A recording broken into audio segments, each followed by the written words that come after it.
때는 조선 중엽 어느 가을밤이었습니다. 한양 도성 안쪽 뒷골목의 사내 하나가 숨이 턱까지 차도록 뛰어들었습니다. 갓을 눌러쓰고 도포 자락을 휘날리며 달렸지요. 저 뒤 어딘가에서 발소리 여럿이 이쪽을 향해 쏟아져 오고 있었습니다. 하필 숨을 곳은 없고 쫓아오는 발소리만 부지런했지요. 사내가 골목 끝 담벼락에 등을 딱 붙이는 순간이었습니다. 처마 밑 구석에 사내 하나가 웅크려 앉아 찐 고구마를 먹고 있었습니다. 호호 불어가며 껍질을 까고 있었지요. 임금이 숨을 헐떡이며 속삭였습니다. 이보시오, 제발 숨겨주시오. 사람이 쫓기고 있소. 사내가 고구마에서 눈을 들었습니다. 그런데 임금을 위아래로 한번 훑더니 다시 고구마를 호호 불었지요. 아, 행색을 보아하니 쫓기는 건 맞는 것 같소만. 임금은 기가 찼습니다. 그러면 어서 숨겨주시오.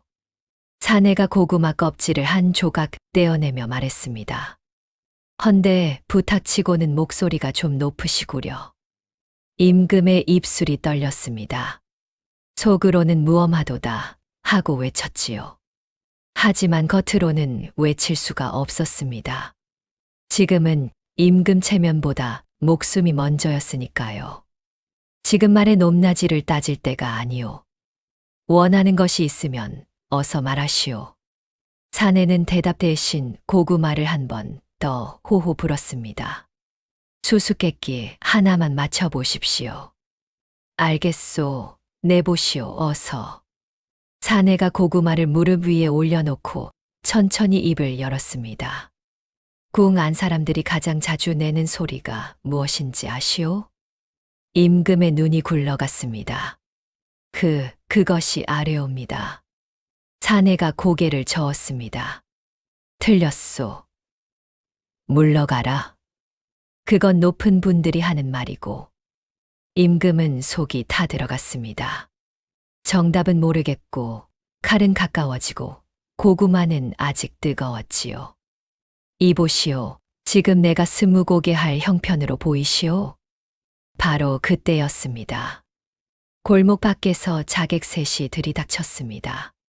칼날이 어둠 속에서 번쩍였지요. 임금이 이제 끝이라고 생각하는 순간 사내가 남은 고구마를 품에 쑤셔 넣고 천천히 몸을 일으켰지요. 아이고. 사내가 손을 털며 중얼거렸습니다. 정답을 알려드리기도 전에 일이 커졌네. 사내가 꿀꺽 고구마를 삼키더니 몸이 한 번 크게 움직였지요. 탁, 탁, 탁.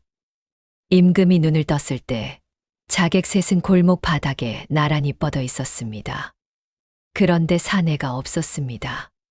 처마 밑을 봐도 골목 안을 봐도 없었지요. 땅바닥에 고구마 껍질만 서너 조각 남아 있었습니다. 임금은 한동안 그 껍질을 내려다보았습니다. 저놈이 나를 살린 것이냐 놀린 것이냐. 살려준 것은 분명했습니다. 그런데 정답은 끝내 듣지 못했지요. 찬바람이 한 줄기 지나갔습니다. 오늘도 찾아주셔서 감사합니다. 하이프 한번 눌러주시면 다음 이야기를 준비하는데 큰 힘이 됩니다.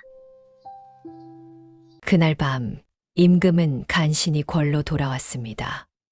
국문이 닫히고 환관들이 급히 등을 밝히고 침전 안에 따뜻한 화로가 놓였지요.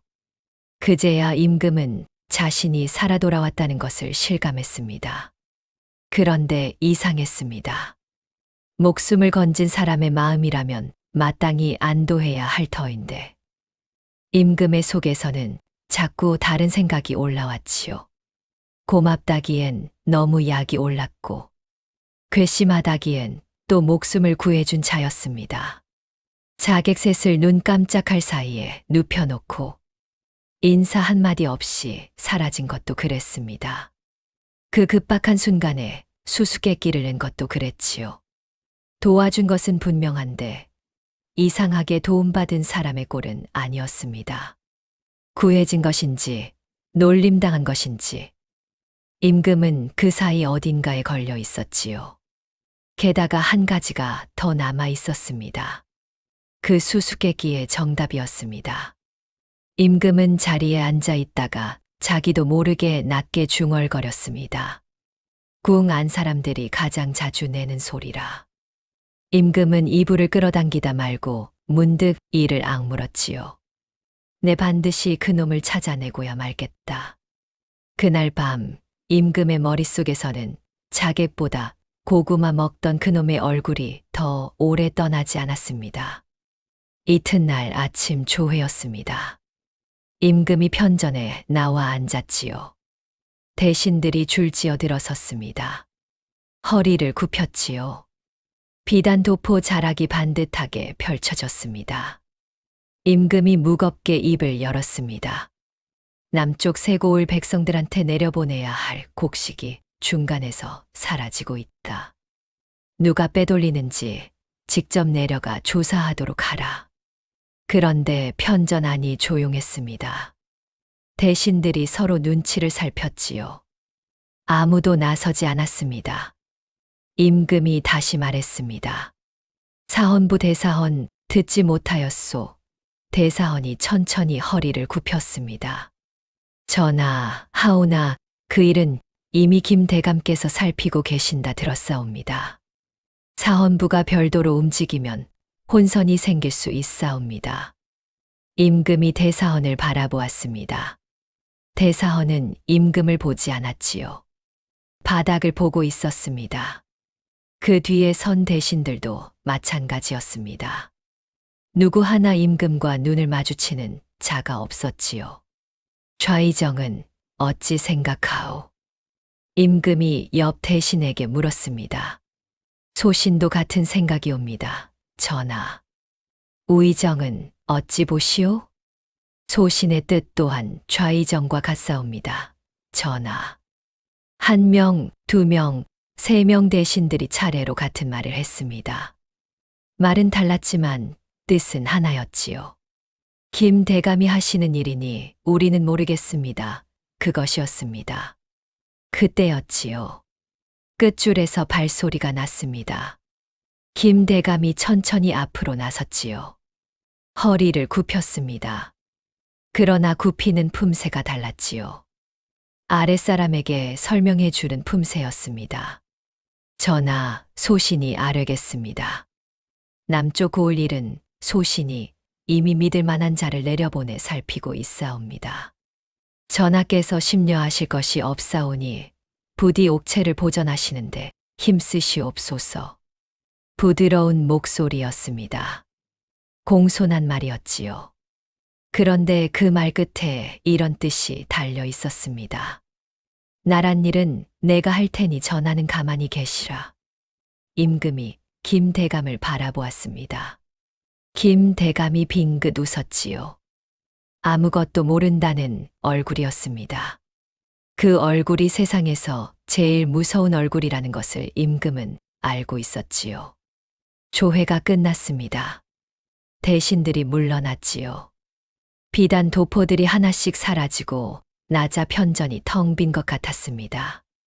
넓어진 게 아니었지요. 텅 빈 것이었습니다. 임금 혼자였습니다. 탁자 위에 장계들이 그대로 쌓여 있었지요. 남쪽 고을 백성들이 굶는다는 보고, 곡식이 사라진다는 보고 올라온 지 보름이 넘은 것들이었지요. 아무도 가져가지 않은 것들이었습니다. 아무도 움직이지 않은 것들이었지요. 임금이 장계 하나를 집어들었습니다.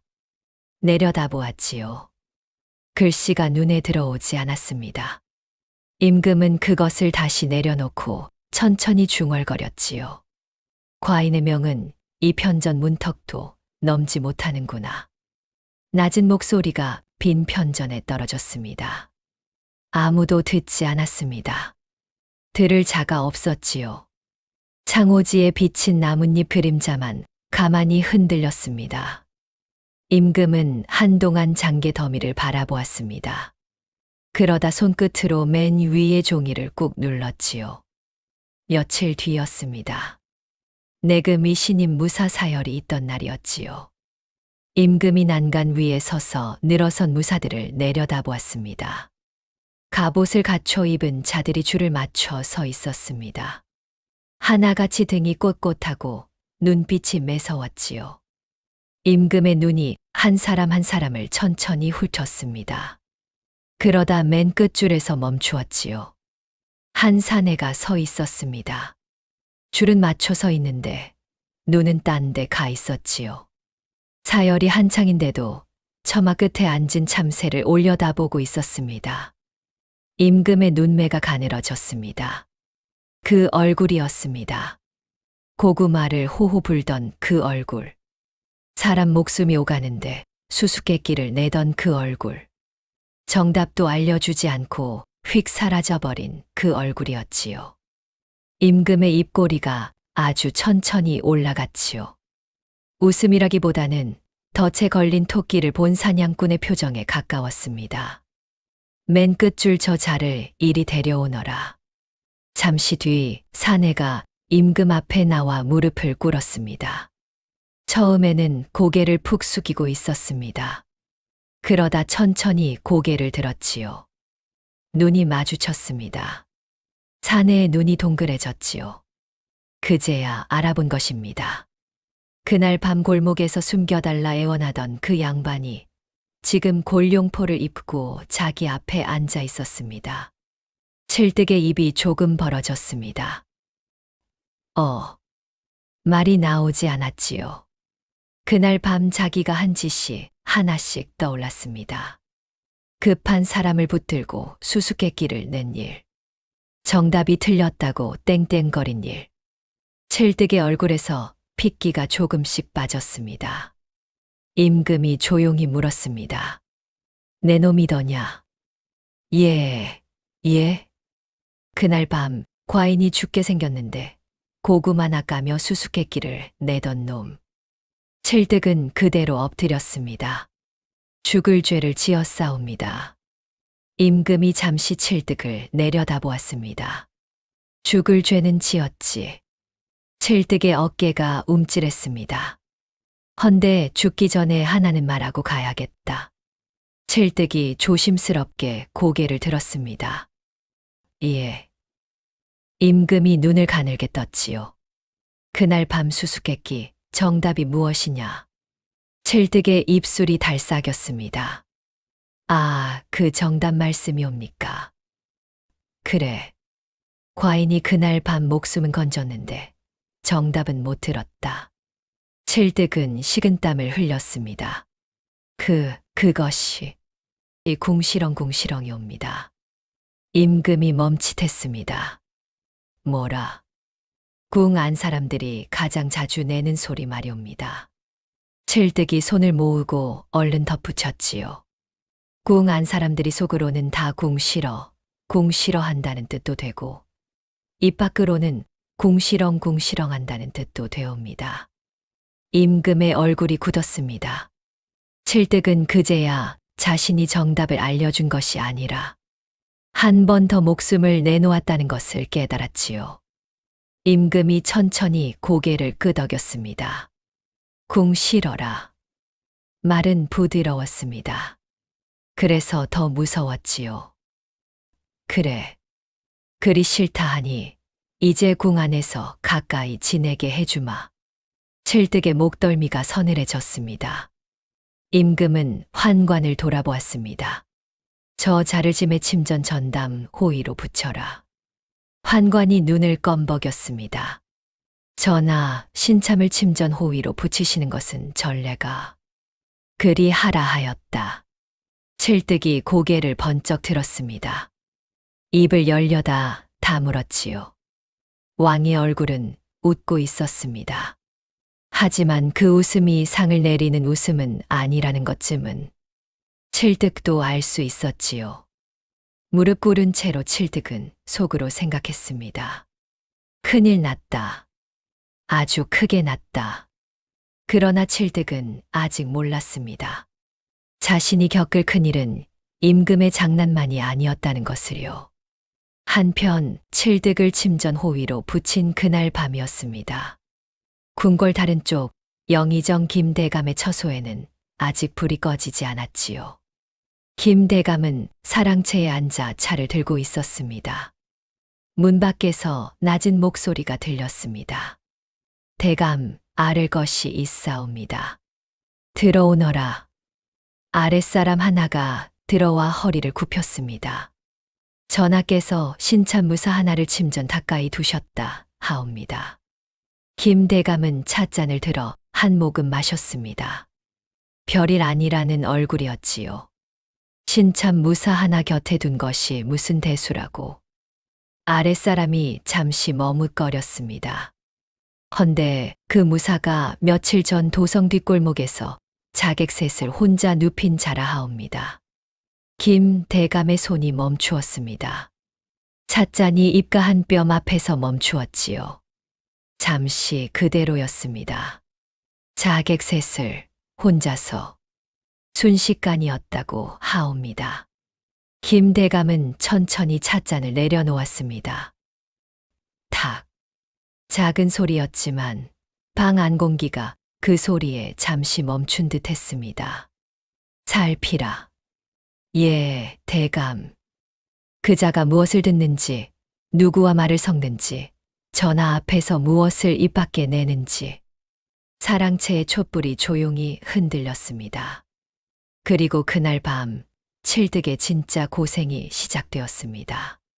칠득이, 예, 전하. 칠득이 급히 허리를 숙이고 침전 안으로 들어갔지요. 임금은 책을 펼친 채 앉아 있었습니다. 책을 읽는 듯 했지만 어쩐지 칠득을 기다리고 있던 사람처럼 태연했지요. 벌레가 들어왔다. 칠득이 순간 잘못 들은 줄 알았습니다. 예. 자객도 아니고 벌레 말씀이옵니까? 말이 나가자마자 등줄기가 서늘해졌지요. 상대는 어젯밤 골목의 그 양반이 아니었습니다. 골룡포를 입은 임금이었지요. 임금이 책장에서 눈을 들었습니다. 그래, 벌레. 짧은 대답이었지요. 칠득이 얼른 고개를 숙였습니다. 잡겠사옵니다. 임금이 손끝으로 벽 모서리를 가리켰지요. 과연 조그만 벌레 한 마리가 벽을 기어가고 있었습니다. 칠득이 조심조심 벌레를 잡아 창밖으로 내보냈지요. 물러가라. 예, 전하. 칠득이 물러났습니다. 그 뒤로도 부름은 이어졌습니다. 물소리가 크다 하여 물동이를 옮기라 했고, 발소리가 작다 하여 다시 걸어보라 했지요. 방이 조용하다 하여 숨소리를 줄이라 했다가 너무 조용하다 하여 살아있느냐 불렀습니다. 칠득은 불릴 때마다 들어갔고 들어갈 때마다 허리를 굽혔고 나올 때마다 등허리에 식은땀이 말라붙어 있었지요. 그러나 이상하게도 완전히 겁에 질린 얼굴은 아니었습니다. 입은 조심하고 있었지만 눈은 자꾸 딴 생각을 했지요. 그리고 그 눈 밑에는 아주 조금 참아낸 말들이 쌓여 있었습니다. 칠득도 이제 알 것 같았지요. 그날 밤 골목에서 찐 고구마를 호호 불던 일의 대가가 이제야 돌아오고 있는 것이었습니다. 문 밖에 선 칠득이 아주 작게 중얼거렸지요. 사람 살린 값이 이리 비쌀 줄은 몰랐네. 말하고 나서 얼른 입을 막았습니다. 혹시라도 안에서 들었을까 봐요. 며칠 뒤 밤이었습니다. 그날도 임금은 칠득을 불렀습니다. 칠득이, 예, 전하. 칠득이 들어와 허리를 숙였습니다. 부르셨사옵니까? 칠득은 속으로 생각했습니다. 이번에는 또 무엇일까? 벌레가 걸음을 잘못 걸었을까? 촛불이 또 전하 뜻을 거슬렀을까? 그런데 그날은 조금 달랐습니다. 임금은 책상 위에 쌓인 장계들을 바라보고 있었습니다. 남쪽 고을에서 올라온 것들이었지요. 굶는 백성이 늘었다는 보고, 보낸 곡식이 중간에서 사라졌다는 보고였습니다. 임금이 그중 하나를 칠득 앞으로 밀었지요. 읽어보아라. 칠득이 눈을 껌벅였습니다. 소인이 말이옵니까? 그래. 칠뜨기 장계를 들어 더듬더듬 읽어 내려갔지요. 그러다 어느 대목에서 칠뜨기의 목소리가 조금 느려졌습니다. 남쪽 고을 백성들이 군추려 나무 껍질을 벗겨 먹고 있다는 대목이었습니다. 칠득은 장계를 다 읽고 고개를 들었습니다. 임금은 아무 말이 없었습니다. 칠득이 조심스럽게 물었습니다. 전하, 알아라. 수수께끼 하나 여쭈어도 되옵니까? 임금이 칠득을 바라보았습니다. 지금 이 장계를 읽고도 수수께끼가 나오느냐? 칠득은 잠시 입을 다물었습니다. 그러다 고개를 조금 숙인 채 말했지요. 그래서 나오는 것이옵니다. 임금은 대답하지 않았습니다. 칠득이 아주 낮은 목소리로 물었습니다. 궁궐 안에서 제일 멀리 못 가는 것이 무엇이겠습니까? 임금의 시선이 장계 위에 머물렀습니다. 모르겠다. 칠득은 잠시 망설였습니다. 말을 잘못하면 목이 달아날 수도 있었습니다. 하지만 이미 말이 목구멍까지 올라와 있었지요. 전하의 말씀이옵니다. 방 안이 조용해졌습니다. 촛불이 작게 흔들렸습니다. 칠득은 얼른 고개를 더 깊이 숙였습니다. 편전 안에서는 분명 임금님 말씀이 온데 문턱을 넘으면 걸음이 느려지고 마당을 지나면 눈치를 보고 골문 앞에 가면 아예 멈춰서는 듯하옵니다. 임금의 손끝이 장계 위에서 굳었습니다. 칠득은 숨을 한 번 삼키고 덧붙였습니다. 소인이 보기엔 전하의 말씀이 멀리 못 가는 까닭은 길목에 손이 많아서만은 아니옵니다. 임금의 손끝이 장계 위에서 굳었습니다. 칠득은 고개를 더 깊이 숙였지요. 전하께서 그 길목까지 직접 걸어가신 적이 없기 때문이옵니다. 방 안이 조용해졌습니다. 촛불이 작게 흔들렸지요. 칠득의 목소리가 더 낮아졌습니다. 그리고 전하의 말씀이 밖으로 못 나가는 동안 백성의 말도 안으로 못 들어오고 있사옵니다. 임금은 한동안 아무 말도 하지 않았습니다. 칠득은 그제야 자신이 너무 깊이 들어왔다는 것을 알았습니다. 죽을 죄를 지었사옵니다. 긴 침묵 뒤 임금이 낮게 말했습니다. 아니다. 칠득이 고개를 들지 못했습니다. 임금은 장계 더미를 바라보고 있었습니다. 과인도 그 길목을 보고 있었다. 며칠이 지난 어느 오후였습니다. 임금이 칠득을 데리고 후원을 걷고 있었지요. 요즘 들어 임금이 후원을 자주 걸었습니다. 편전에 앉아 있으면 장계만 쌓였고 대신들 얼굴만 보였지요. 후원이라도 걸어야 숨이 트였습니다. 칠득이 두 걸음 뒤에서 따라갔지요. 손에는 어김없이 찐 고구마가 들려 있었습니다. 호위를 서면서도 고구마를 까먹고 있었지요. 임금이 그것을 보고 헛웃음을 지었습니다. 내 놈은 호위를 서면서도 그것을 먹느냐. 전하, 사람이 배가 고프면 호이고 뭐고 손이 떨려서 못하옵니다. 먹어라. 임금이 고개를 저었지요. 그런데 이상하게 그 모습이 밉지가 않았습니다. 그때였습니다. 무거운 현판 하나가 처마 끝에 매달려 있었지요. 임금이 그 앞을 지나치려는 순간이었습니다. 우지직. 위에서 소리가 났습니다. 임금이 고개를 들었지요. 처마 끝에 매달린 현판이 흔들리고 있었습니다. 현판을 붙든 밧줄이 끊어지고 있었지요. 임금이 그것을 보았습니다. 그런데 몸이 움직이지 않았지요. 그 순간이었습니다. 옆에서 몸이 날아들었습니다. 칠득이었지요. 임금의 몸을 어깨로 밀쳤습니다. 두 사람이 함께 바닥으로 굴렀지요. 쾅! 현판이 떨어졌습니다. 임금이 서 있던 바로 그 자리였지요. 땅이 움푹 파였습니다. 흙먼지가 확 일었지요. 손에 들려있던 고구마가 저만치 굴러갔습니다. 한동안 아무 소리도 없었지요. 흙먼지가 천천히 가라앉았습니다. 임금이 바닥에 엎드린 채 눈을 떴지요. 숨이 가빴습니다. 심장이 쿵쿵 뛰었지요. 임금이 천천히 고개를 들었습니다. 그리고 보았지요. 자신이 방금까지 서 있던 자리를 거기 현판이 박혀 있었습니다. 땅이 파일 만큼 무거운 것이었지요. 저것이 머리 위로 떨어졌다면 임금은 그 생각을 끝까지 하지 못했습니다. 등줄기가 서늘해졌지요. 칠득이 먼저 몸을 일으켰습니다. 옷에 묻은 흙을 털지도 않았지요. 곧장 떨어진 현판 쪽으로 걸어갔습니다. 끊어진 밧줄이 바닥에 늘어져 있었지요. 칠득이 그 끄트머리를 집어들었습니다. 한참을 들여다보았지요. 손가락으로 단면을 문질렀습니다. 그리고 조용히 말했지요. 전하, 무엇이냐?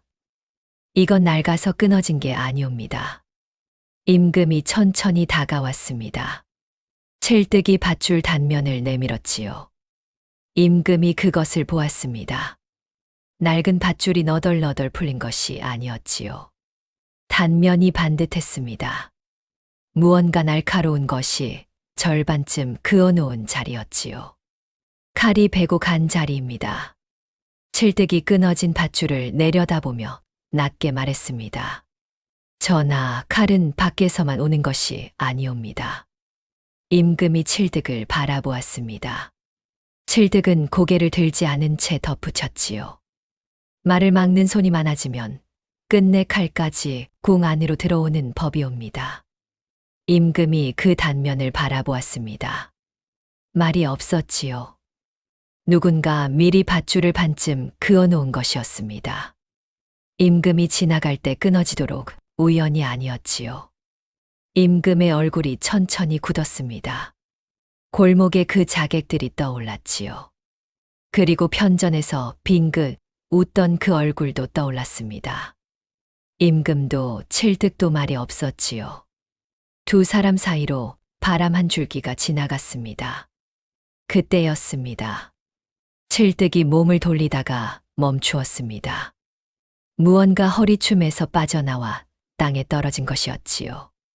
작은 패 하나였습니다. 낡고 다른 것이었지요. 나무에 글씨가 새겨져 있었습니다. 아까 바닥을 구를 때 흘러나온 모양이었지요. 칠득이 얼른 손을 뻗었습니다. 집으려 했지요. 그런데 임금이 먼저 집었습니다. 칠득의 손이 공중에서 멈추었지요. 임금이 패를 들어 올렸습니다. 들여다보았지요. 손이 천천히 굳어갔습니다. 패의 이름이 새겨져 있었지요. 임금의 눈이 그 이름에 멈추었습니다. 강무현. 임금이 고개를 들었습니다. 칠득을 바라보았지요. 칠득은 고개를 숙이고 있었습니다. 손을 거두지도 변명을 하지도 않았지요. 그냥 가만히 있었습니다. 임금이 입을 열었지요. 이것이 어찌 내 손에 있느냐? 칠득이 대답하지 않았습니다. 강무현을 아느냐? 칠득이 천천히 고개를 들었습니다. 임금과 눈이 마주쳤지요. 그 눈이 평소의 능청스러운 눈이 아니었습니다. 깊고 조용한 눈이었지요. 칠득이 입을 열었습니다. 소인의 아버지이옵니다, 전하. 임금이 굳었습니다. 말이 나오지 않았지요. 강무현이라는 이름이 가슴 속에서 천천히 가라앉았습니다. 잊은 이름이 아니었지요. 잊을 수 없는 이름이었습니다. 임금이 아직 세자였던 시절이었지요. 어느 밤 세자를 노린 칼이 있었습니다. 그 칼 앞을 몸으로 막아선 무관이 있었지요. 강무현이었습니다. 강무현은 그날 세자를 살렸지요. 그러나 얼마 지나지 않아 영모에 가담했다는 누명을 쓰고 처형당했습니다. 임금은 그것이 누명인 줄 알고 있었지요. 알면서도 아무것도 하지 못했습니다. 그때 임금은 세자였고 김대감은 이미 조정을 손에 쥐고 있었으니까요. 강무현이 끌려가던 날, 세자는 그저 멀리서 바라볼 수밖에 없었습니다. 그 부끄러움이 십수년을 따라다녔지요. 그 강무현의 아들이 지금 눈앞에 있었습니다. 임금이 천천히 패를 내려다보았습니다. 손이 미세하게 떨렸지요. 골목에서 고구마를 까먹으며 수수께끼를 내던 그 사내, 침전에서 부채질을 하다 한 방씩 돌려보내던 그 괴짜, 별것 아닌 줄 알았던 그 사내가 십수년 전 자신을 살리고 억울하게 죽은 충신의 아들이었지요. 임금이 패를 칠득에게 내밀었습니다. 칠득이 두 손으로 받았지요. 받는 손이 조심스러웠습니다. 한동안 두 사람 다 말이 없었지요. 후원에 바람이 불었습니다. 나무잎이 흔들렸지요. 임금이 먼저 입을 열었습니다. 궁에 들어온 까닭이 있었구나. 칠득은 대답하지 않았습니다. 다만 품속의 낡은 패를 한 번 눌렀지요. 임금의 시선이 그 손끝에 머물렀습니다. 아버지의 누명을 벗기려고 들어온 것이냐. 칠득은 천천히 고개를 숙였습니다. 예. 한 마디였습니다. 짧았지요. 그러나 그 한마디 안에 십수년이 들어 있었습니다. 임금은 한동안 칠득을 바라보았습니다. 골목에서 고구마를 호호 불던 사내, 밤마다 벌레와 촛불 때문에 불려오던 사내, 그 사내가 웃음 뒤에 십수년의 억울함을 품고 있었다는 것을 임금은 그제야 알았습니다. 임금이 입술을 달싹였습니다. 무어라 하려다 그만두었지요. 할 말이 없는 것이 아니었습니다. 할 말이 너무 많은 것이었지요. 임금은 그저 칠득의 어깨에 손을 얹었지요. 그것뿐이었습니다. 그러나 그 손이 많은 것을 말하고 있었지요. 잠시 뒤 임금의 시선이 떨어진 현판으로 향했습니다. 땅에 깊이 박힌 현판, 반듯하게 잘린 밧줄, 그리고 칠득의 손에 들린 낡은 패가 한자리에 놓인 듯 했습니다. 임금이 낮게 말했습니다. 첫 칼은 궁 밖에서 왔다. 칠득이 고개를 들었습니다. 오늘 밧줄은 궁 안에 있었다. 바람이 지나갔지요. 임금의 목소리가 조금 더 낮아졌습니다. 이제는 과인이 직접 보아야겠다. 칠득은 묻지 않았습니다.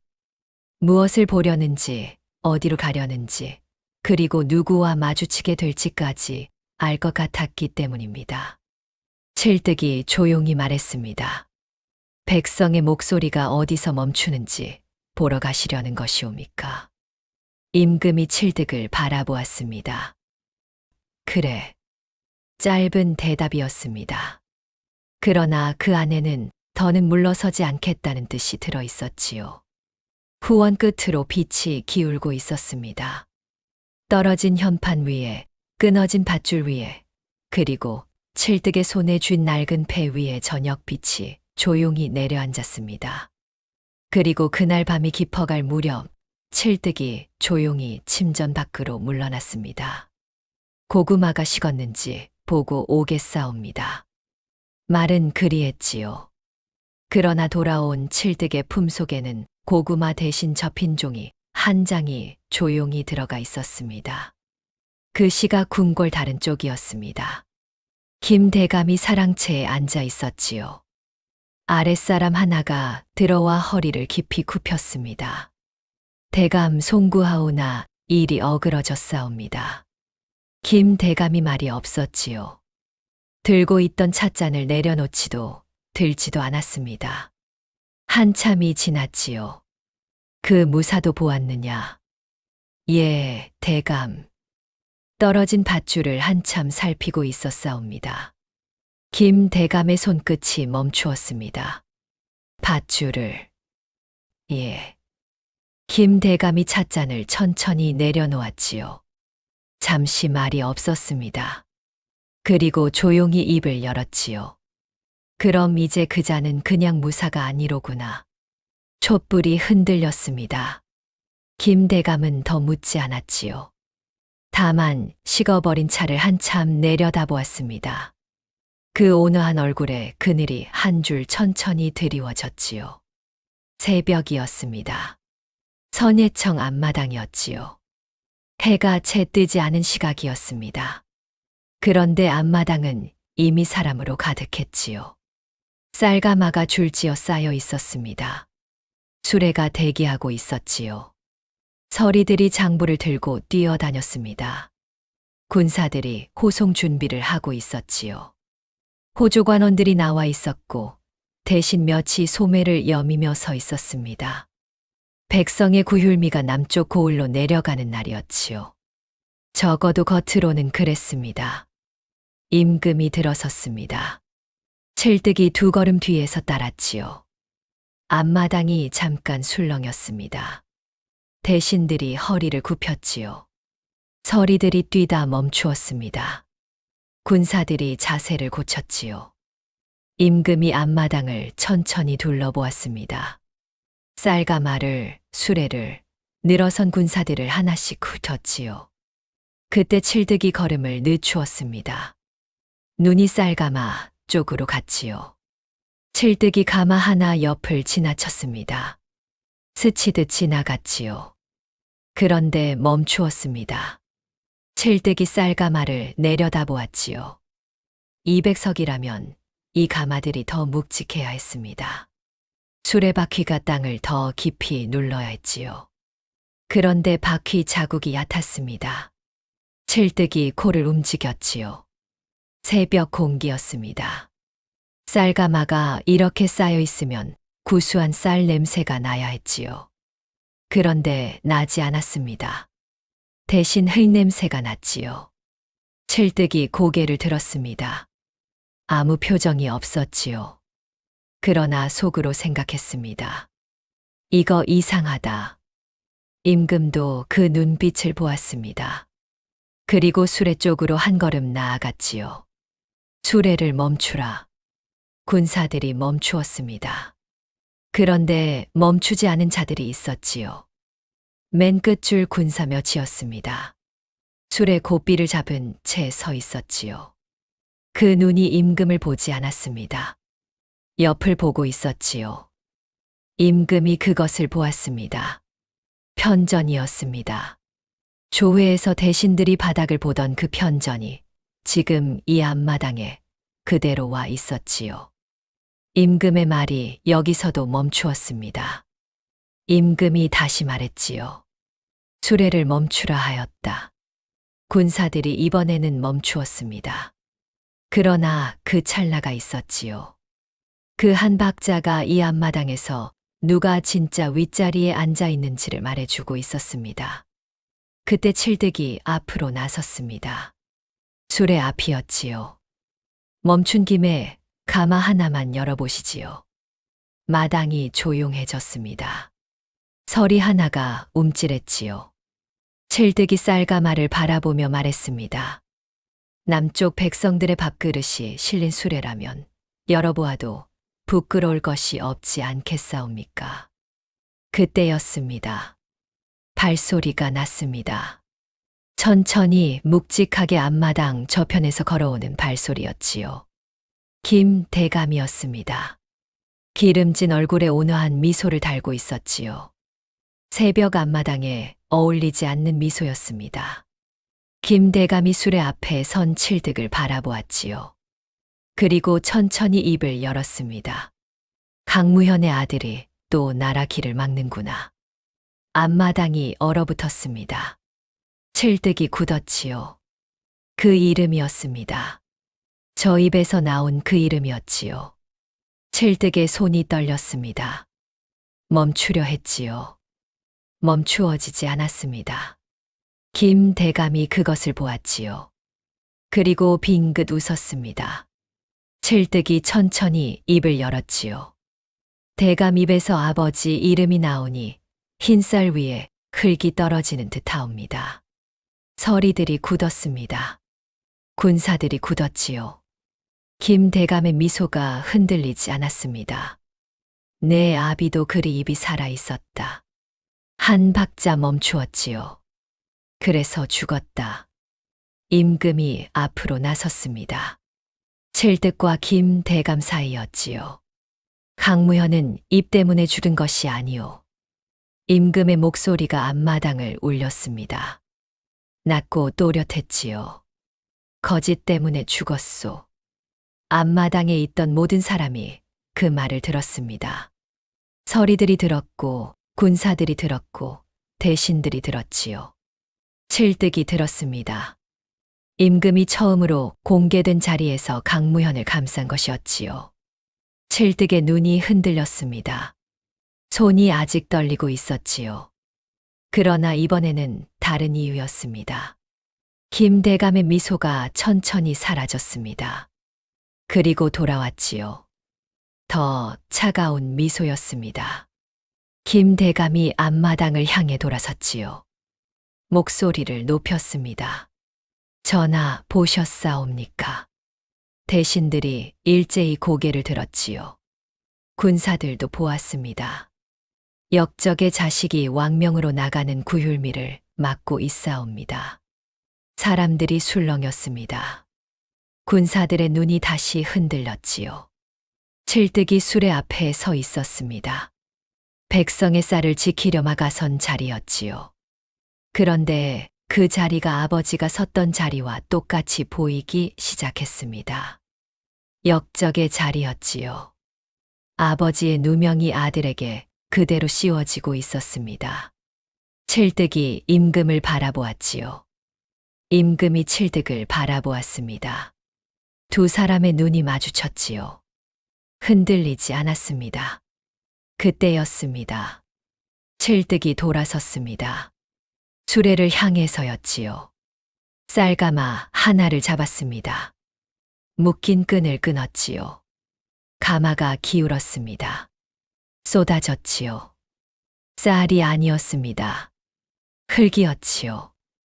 앞마당 바닥에 흙이 와르르 쏟아졌습니다. 흙 속에 돌멩이가 섞여 있었지요. 쌀가마 안에 쌀이 없었습니다. 마당이 술렁였지요. 서리들이 뒷걸음쳤습니다. 군사들이 눈을 크게 떴지요. 칠득이 김대감을 돌아보았습니다. 그런데 김대감은 웃고 있었지요. 미소가 흔들리지 않았습니다. 김대감이 천천히 입을 열었지요. 허허, 이런 일이 다 있나. 앞마당을 향해 돌아섰습니다. 수레 하나의 가마가 잘못 실린 모양이로구나. 아래 것들이 점검을 소홀히 한 게지. 김대감이 칠득을 바라보았지요.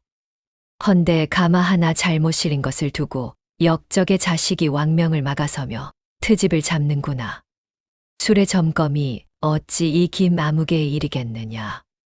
그것은 아래 서리들의 일이지. 군사들의 눈이 다시 흔들렸습니다. 그럴듯한 말이었지요. 가마 하나였으니까요. 칠득이 말없이 옆하마로 걸어갔습니다. 끈을 끊었지요. 흙이 쏟아졌습니다. 또 옆가마였지요. 흙이었습니다. 또 옆이었지요. 흙이었습니다. 칠득이 가마를 하나씩 터뜨릴 때마다 앞마당에 흙더미가 쌓여갔지요. 쌀은 한 톨도 없었습니다. 칠득이 몸을 돌렸지요. 가마 하나가 아니옵니다, 대감. 전부이옵니다. 칠득이 흙더미를 내려다보았습니다. 대감께는 흙 한 가마가 실수일지 모르오나. 칠득의 목소리가 낮아졌지요. 남쪽 고을 백성에게는 하루 밥이고 아이 목숨이고 늙은 부모의 마지막 숟가락이옵니다. 앞마당이 조용해졌습니다. 김대감의 미소가 한 번 굳었지요. 쌀가마를 나르던 군사 하나가 고개를 숙였지요. 장부를 든 서리 하나가 눈을 피했습니다. 다들 알고 있었던 것이지요. 저 가마 안에 무엇이 들었는지, 저 쌀이 어디로 갔는지 알면서 입을 다물고 있었던 자들이었습니다. 칠득의 말이 그 입들을 하나씩 건드리고 지나갔지요. 그러나 곧 돌아왔습니다. 김대감이 서리들을 향해 호통을 쳤지요. 네 이놈들, 곡식을 어디로 빼돌렸느냐. 감히 나락곡식에 손을 대 서리들이 움찔했습니다. 김대감이 임금을 향해 돌아섰지요. 전하, 아래 것들이 농간을 부린 모양이옵니다. 소신이 당장 엄히 다스리겠사옵니다. 저 서리들을 끌어내 국문하면 진상이. 그때 서리 하나가 입을 열었습니다. 대감께서. 닥쳐라. 김대감의 목소리가 앞마당을 갈랐습니다. 서리가 움츠러들었지요. 저놈이 겁에 질려 헛소리를 하는구나. 제 죄를 윗사람에게 덮어 씌우려는 수작이옵니다. 전하, 저 서리도 역적의 자식과 한패가 아닌지 함께 국문하여야 하옵니다. 서리의 얼굴이 새파랗게 질렸지요. 입을 열려다 다시 다물었습니다. 두 무릎이 떨렸지요. 김대감이 한패라 몰아붙이니 입을 열면 자기도 역적이 되는 것이었습니다. 서리가 고개를 푹 숙였지요. 앞마당이 다시 조용해졌습니다. 김대감이 임금을 바라보았습니다. 미소가 돌아와 있었지요. 전하, 보시옵소서. 증좌가 어디 있사옵니까? 흙몇 가마와 겁먹은 서리의 헛소리뿐이옵니다. 이것으로 이 김아무개를 의심하신다면 조정의 법도가 무너지는 것이옵니다. 김대감이 목소리를 높였지요. 증좌를 대보시옵소서. 이 곡식을 소신이 빼돌렸다는 증좌가 어디 있사옵니까? 그때였지요. 칠득이 입을 열었습니다. 증좌 말씀이옵니까? 칠득이 품에서 종이 한 장을 꺼냈습니다. 임금을 향해 두 손으로 올렸지요. 전하, 소인이 사흘 전부터 짚어둔 것이옵니다. 김대감의 눈이 그 종이로 갔습니다. 칠득이 천천히 말을 이었지요. 남쪽 고을로 갈 쌀은 본래 이 선예청 창고에서 나가야 하옵니다. 그런데 사흘 전 밤 쌀을 실은 수레들이 선예청을 나와 남쪽이 아니라 동쪽으로 갔사옵니다. 동쪽 끝에 사창고 하나가 있지요. 장부에는 없는 창고이옵니다. 그 창고로 들어간 수레가 사흘 동안 11대. 드나든 창고지기의 이름과 수레를 몬 자들의 이름이 여기 적혀 있사옵니다. 칠득이 김대감을 똑바로 바라보았지요. 그리고 그 사창고가 누구의 땅에 서 있는지는 대감께서 더 잘 아실 것이옵니다. 김대감의 얼굴에서 온화한 미소가 천천히 사라졌습니다. 이번에는 돌아오지 않았지요. 임금이 그 종이를 받아 펼쳤습니다. 한 줄 한 줄 읽어 내려갔지요. 창고지기의 이름, 수레의 수, 드나든 날짜 그리고 그 땅의 주인이 적혀 있었습니다. 임금이 고개를 들었지요. 김대감. 낮고 짧았습니다. 이 창고가 대감 땅에 서 있는 것이 맞소. 김대감이 입을 열었지요. 전하, 그것은 맞소, 아니오. 김대감이 입을 다물었습니다. 말이 나오지 않았지요. 처음으로 그 입에서 말이 나오지 않았습니다. 그러자 엎드려 있던 서리가 고개를 들었습니다. 칠득이 창고까지 짚어낸 것을 본 것이었지요.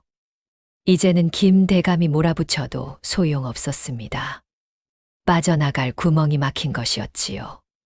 서리가 떨리는 목소리로 입을 열었습니다. 대감께서 소인더러 장부만 맞추라 하셨사옵니다. 쌀은 동쪽 창고로 옮기고 가마에는 흙을 채우라고 시키는 대로만 했을 뿐이옵니다. 서리가 엎드렸지요. 그러자 옆에 있던 서리도 엎드렸습니다. 또 한 사람이 엎드렸지요. 한 번 터진 둑이었습니다. 김대감의 얼굴이 일그러졌습니다. 처음으로 그 온화한 가면이 벗겨졌지요. 이놈들이 모두 짜고 모함을 하는구나. 김대감이 소리쳤습니다. 그리고 앞마당의 군사들을 향해 손을 뻗었지요. 못들 하느냐, 저 역적의 자식을 당장 잡아라. 4명이다. 그 말이 앞마당에 울렸습니다. 평소라면 그 말 한마디면 충분했지요. 김대감의 말은 임금의 말보다 무거웠으니까요. 군사들이 움직였을 것입니다. 그런데 이번에는 아무도 움직이지 않았습니다. 고삐를 쥔 손이 그대로였지요. 칼자루에 얹힌 손이 그대로였습니다. 김 대감이 다시 소리쳤지요. 내 말이 들리지 않느냐? 잡으라 하였다. 군사 하나가 천천히 고개를 들었습니다. 그리고 김 대감을 보았지요. 그 눈에 더 이상 두려움이 없었습니다. 흙이 쏟아진 뒤였지요. 백성의 밥을 흙으로 바꾼 자가 누구인지 이제 그 자리에 있던 모두가 알았으니까요. 김 대감의 손이 허공에서 떨렸습니다. 처음으로 그의 명이 땅에 떨어졌지요. 김 대감이 막을 수 있는 것이 아니었지요. 군사들이 김 대감을 보았습니다. 그리고 임금을 보았지요. 그리고 다시 김 대감을 보았습니다. 이번에는 달랐지요. 끝줄의 군사들마저 고삐를 놓았습니다. 임금이 천천히 입을 열었지요. 친위대를 들여라. 앞마당 담장 쪽에서 발소리가 났습니다. 척척척 임금의 친위대였지요. 갑옷을 갖춰 입은 자들이 앞마당으로 들어섰습니다. 김 대감 쪽 군사들이 두리번거렸지요. 어느 쪽을 따라야 할지 이번에는 아무도 김 대감 쪽으로 가지 않았습니다. 칠득이 앞으로 나섰습니다. 김 대감과 두 걸음 거리였지요. 두 사람이 마주 섰습니다. 십수년이었지요. 아버지를 잃은 아들이 원수를 정면으로 마주 선 것이었습니다. 칠득의 손이 떨렸지요. 그러나 칠득은 칼을 잡지 않았습니다. 김 대감을 똑바로 바라보았지요. 십수년 전, 대감은 제 아버지를 역적으로 만드셨습니다. 김 대감이 칠득을 노려보았습니다. 그날 소인은 아무것도 할 수 없는 아이였지요. 칠득이 흙더미를 바라보았습니다. 헌데 오늘은 압니다. 대감은 충신도 역적으로 만들고 백성의 쌀도 흙으로 만드는 분이라는 것을요. 칠득이 다시 김 대감을 보았습니다. 그 끝이 흙더미 앞이라는 것이 참으로 어울리지 않사옵니까? 김 대감이 입술을 깨물었습니다. 그러나 아무 말도 하지 못했지요. 친위대가 김 대감을 에워쌌습니다. 김 대감의 두 손이 묶였지요. 끌려나가는 김 대감이 고개를 돌려 칠득을 보았습니다. 그 눈에 아직 도끼가 남아 있었지요. 그러나 그 온화하던 미소는 끝내 돌아오지 않았습니다. 칠득은 그 뒷모습을 바라보았지요. 쫓아가지도 소리치지도 않았습니다. 그저 가만히 서서 바라볼 뿐이었지요. 십수년을 품어온 원수가 끌려나가는데 칠득의 얼굴은 이상하리만치 조용했습니다. 분노보다 먼저 온 것은 이제야 끝났다는 긴 숨이었지요. 김 대감이 끌려나갔습니다. 흙더미 위로 아침 햇살이 들어오고 있었습니다. 서리들이 바닥에 엎드려 있었지요. 대신들이 하나둘 허리를 숙였습니다.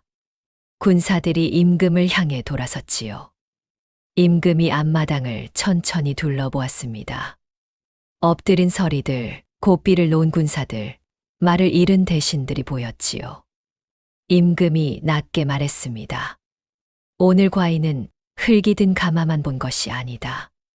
마당이 조용해졌습니다. 과인에게 닿지 못한 백성의 말을 보았다.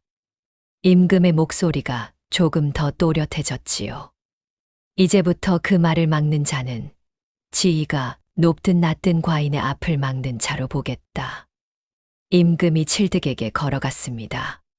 칠득이 허리를 굽히려 했지요. 임금이 손을 들어 막았습니다. 강무현은 역적이 아니었다. 앞마당에 있는 모든 사람이 들었지요. 서리들이 들었고 군사들이 들었고 대신들이 들었습니다. 십수년 전 세자였던 과인을 칼 앞에서 몸으로 막아 살린 충신이었다. 그가 역모에 가담했다는 것은 거짓이었다. 임금의 목소리가 앞마당을 울렸지요.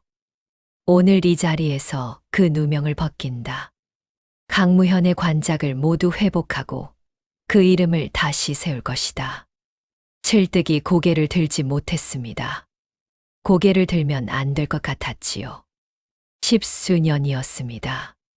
아버지가 역적으로 끌려가던 그날부터 아들이 이름을 숨기고 궁에 들어오던 날까지 그 긴 세월이 이 한마디로 풀리고 있었지요. 칠득은 울지 않았습니다.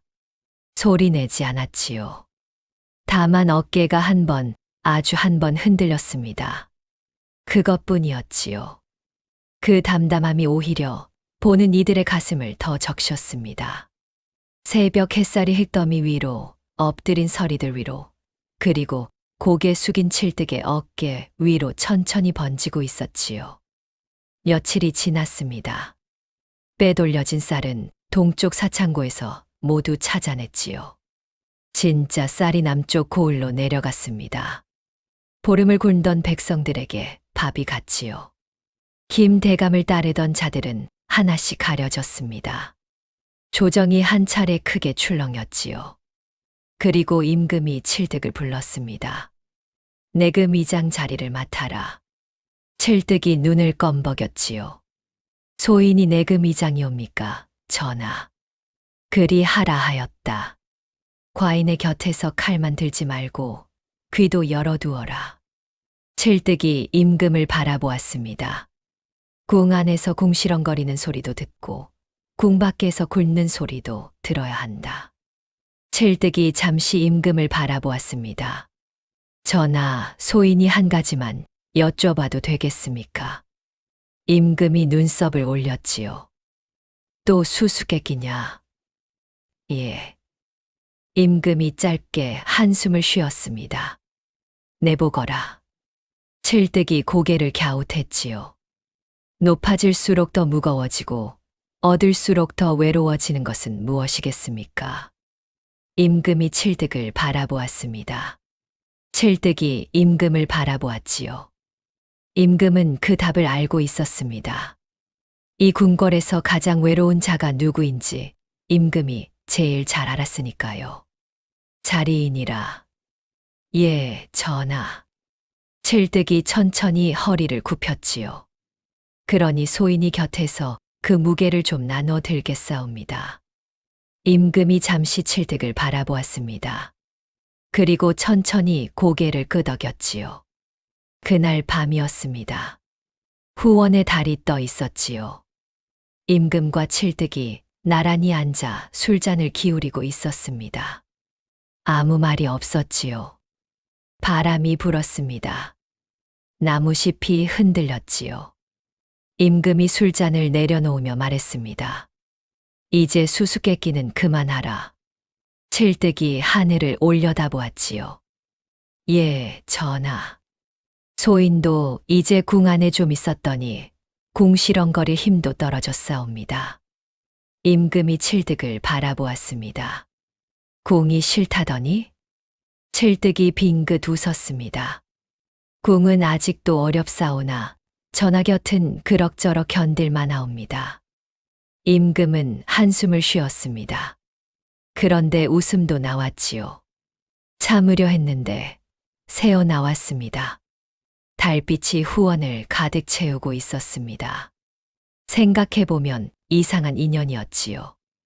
쫓기던 밤 고구마를 까먹으며 수수께끼나 내던 괴짜 사내.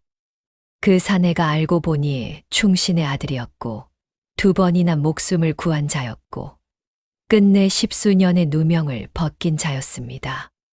그리고 그 사내를 소심하게 골탕 먹이려던 임금은 이제 그 사내와 나란히 앉아 달을 보며 웃고 있었지요.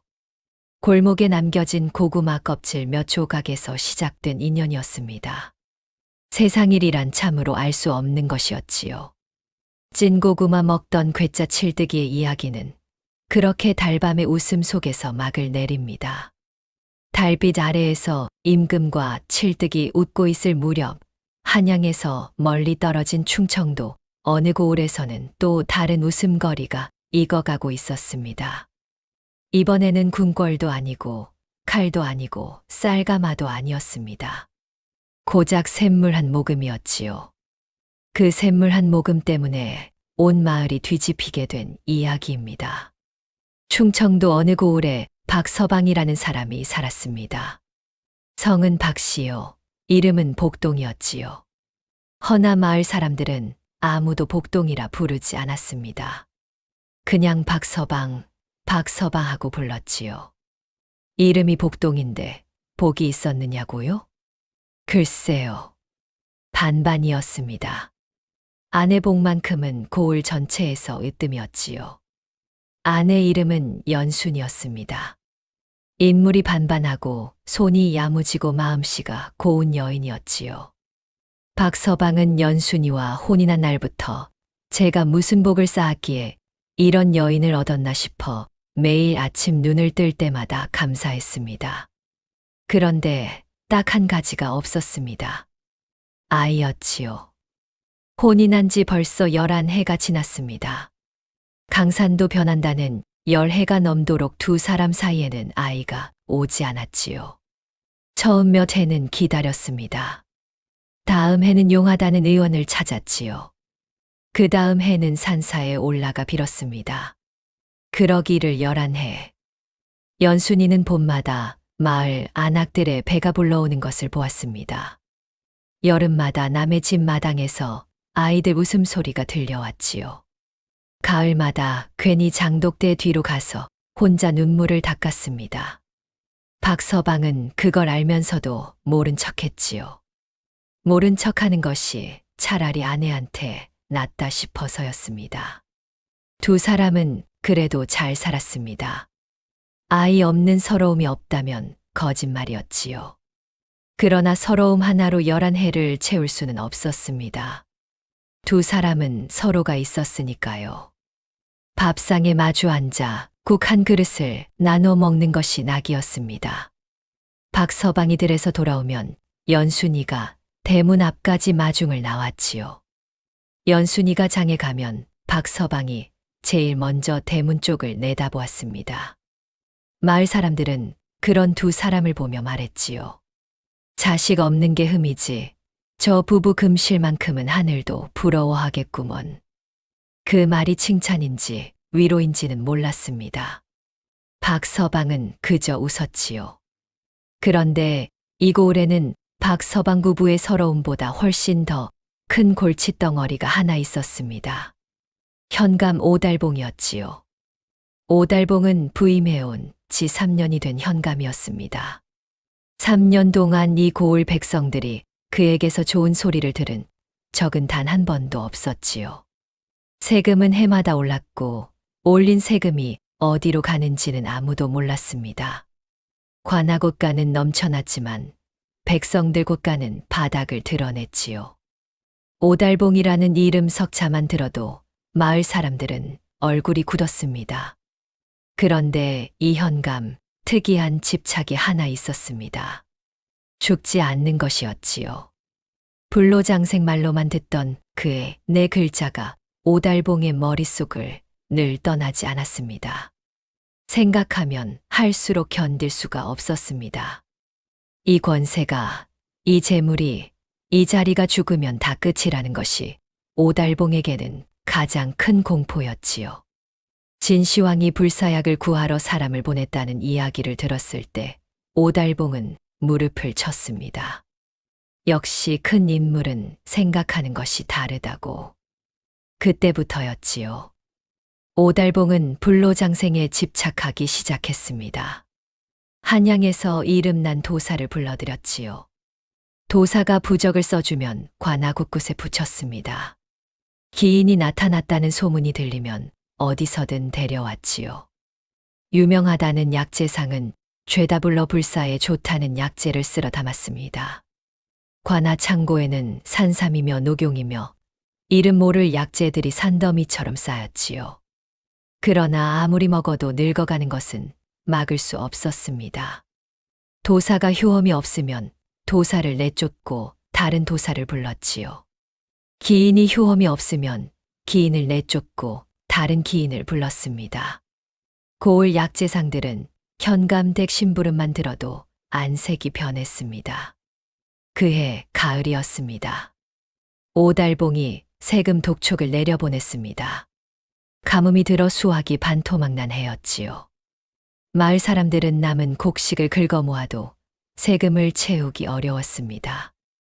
여기저기서 한숨 소리가 났지요. 박서방도 마찬가지였습니다. 가뭄에 논이 타들어가는 것을 보면서도 어찌할 도리가 없었지요. 박서방은 며칠을 고민하다 관아로 찾아갔습니다. 사정을 말하면 조금이라도 봐주지 않겠나 싶었지요. 관아 마당에는 박서방 같은 처지의 사람들이 이미 여럿 모여 있었습니다. 다들 표정이 밝지 않았지요. 오달봉이 마루에 걸터 앉아 그들을 내려다보았지요. 가뭄 핑계는 작년에도 들었다. 오달봉이 입을 열었습니다. 올해는 핑계가 다른 것이냐? 아무도 말을 못했지요. 박서방이 한 발 앞으로 나섰습니다. 현감 어르신, 올해는 정말 수확이 없었사옵니다. 논이 절반은 말라붙었고 남은 것도 쭉정이가 반이었지요. 기한을 조금만 늦춰주시면 꼭 채워 올리겠사옵니다. 오달봉이 박서방을 위아래로 훑었습니다. 쭉정이가 반이면 나머지 반은 있다는 말 아니냐. 박서방이 잠깐 멈추었습니다. 뭐라 대꾸하고 싶었지요. 그러나 참았습니다. 이 자리에서 한마디 잘못했다가는 기한이 사흘에서 하루로 줄어들 것이 뻔했으니까요. 기한을 늘려줄 수 없다. 오달봉이 손을 저었습니다. 사흘 안에 채워오지 않으면 내 소를 끌고 오겠다. 소도 없으면 내 집 지붕을 걷어가겠어. 현감 어르신, 물러가라. 오달봉이 마루에서 일어섰지요. 박서방이 관아 마당을 나왔습니다. 하늘을 한번 올려다보았지요. 하늘은 맑았습니다. 구름 한 점 없이 맑았지요. 괜히 더 얄미웠습니다. 집으로 돌아오니 연순이가 마루 끝에 앉아 기다리고 있었습니다. 남편 얼굴을 보고 묻지 않아도 알았지요. 안 됐어요? 박서방이 신발을 벗으며 대답했습니다. 사흘이요. 연순이가 고개를 끄덕였습니다. 더 묻지 않았지요. 박서방도 더 말하지 않았습니다. 두 사람은 그냥 나란히 마루에 앉았지요. 마당 건너 소 한 마리가 여물을 씹고 있었습니다. 박서방이 소를 보다가 연순이를 보다가 했습니다. 연순이가 먼저 입을 열었지요. 어떻게든 되겠지요. 박서방이 연순이를 보았습니다. 그렇소. 두 사람이 마주보며 웃었지요. 소가 끙하고 울었습니다. 마치 자기도 걱정하지 말라는 듯이었지요. 그런데 사흘째 되던 날 아침이었습니다. 박서방이 눈을 떴을 때 연순이가 보이지 않았습니다. 부엌에서 소리가 나야 할 시간인데 아무 소리도 들리지 않았지요. 박서방이 이상하다 싶어 몸을 일으키려는데 마당에서 쿵 하는 소리가 났습니다. 박서방이 벌떡 일어났지요. 마당으로 뛰쳐나갔습니다. 장독대 앞에 연순이가 쓰러져 있었습니다. 손에 들고 있던 바가지가 옆으로 굴렀지요. 물이 흙 위로 번지고 있었습니다. 여보. 박서방이 달려가 연순이를 안아 일으켰습니다. 연순이의 얼굴이 하얗게 질려 있었지요. 식은 땀이 이마에 맺혀 있었습니다. 여보, 정신 차려요. 여보. 연순이의 눈이 가늘게 떠졌습니다. 괜찮아요. 괜찮긴 뭐가 괜찮아요. 어서 방으로 들어가요. 박서방이 연순이를 들어 안았습니다. 11해를 같이 살았어도 이렇게 안아본 적이 없었지요. 연순이가 생각보다 가벼웠습니다. 그 가벼움이 오히려 더 마음에 걸렸지요. 의원을 불렀습니다. 의원이 연순이의 맥을 짚고 눈을 살폈습니다. 한참을 들여다보더니 고개를 저었지요. 풍기가 몸 안으로 들어온 것 같소. 당장 손을 쓰지 않으면 몸 한쪽이 굳을 수 있어. 어떻게 해야 합니까? 뽕나무 가지를 다려 먹이면 효험이 있소. 기를 통하게 하여 풍을 다스리는데 뽕나무 가지만 한 것이 없이. 그런데 의원이 말을 끊었습니다. 지금 당장 구하기가 쉽지 않소. 제철이 아닌데다 이 고을에는 뽕나무가 드물어서. 박서방이 의원의 손을 잡았습니다. 어디 가면 구할 수 있겠습니까? 관아 약재 창고에 있을 것이요. 현감 어르신이 귀한 약재는 다 모아두신다 하니. 의원이 돌아갔습니다. 박서방이 잠시 생각했지요. 관아, 오달봉, 사흘째, 세 가지가 한꺼번에 머릿속을 스쳤습니다. 썩 유쾌한 조합은 아니었지요. 그래도 가야 했습니다. 박서방은 연순이 이마에 찬 수건을 올려주고 집을 나섰습니다. 연순이가 뒤에서 작게 불렀지요. 여보. 박서방이 돌아보았습니다. 무리하지 말아요. 박서방이 웃었습니다. 금방 다녀올게요. 관아 대문 앞에서 문지기가 박서방을 막았습니다. 세금도 못 낸 자가 무슨 낯으로 왔느냐. 집사람이 아프오. 현감 어르신께 약재를 구하러 왔소. 약재. 문지기가 코웃음을 쳤습니다. 여기가 약방인 줄 아느냐. 돌아가. 박서방이 사정을 해봤습니다. 버텨도 봤지요. 그러나 문지기는 꿈쩍도 하지 않았습니다. 결국 문지기가 박서방의 어깨를 슬쩍 밀어냈지요. 박서방이 대문 앞에 섰습니다. 하늘을 올려다보았지요. 오늘도 맑았습니다. 어제도 맑더니 오늘도 맑았지요. 박서방이 혼자 중얼거렸습니다. 뽕나무를 직접 찾는 수밖에 없겠구먼. 해가 기울기 시작하고 있었습니다. 박서방은 산으로 향했습니다. 뒷마을 뒷산이었지요. 깊은 산이었습니다. 혼자 들어가기에는 어둠이 너무 빨리 내려왔지요. 나뭇가지가 스칠 때마다 짐승 소리 같아 발이 잠깐씩 멈추었습니다. 그러나 이내 다시 걸었지요. 연순이 얼굴이 자꾸 떠올랐으니까요. 뽕나무를 찾았습니다. 어둠 속에서 뽕나무를 알아보는 것은 쉬운 일이 아니었지요. 나무마다 손으로 더듬어가며 찾았습니다. 한 시즌이 지났지요. 두 시즌이 지났습니다. 찾지 못했습니다. 박서방이 바위 위에 털썩 주저앉았습니다. 아이고, 뽕나무야, 뽕나무. 어디 있는 거냐? 아무 대답이 없었지요. 당연한 일이었습니다. 뽕나무가 대답을 할 리 없었으니까요.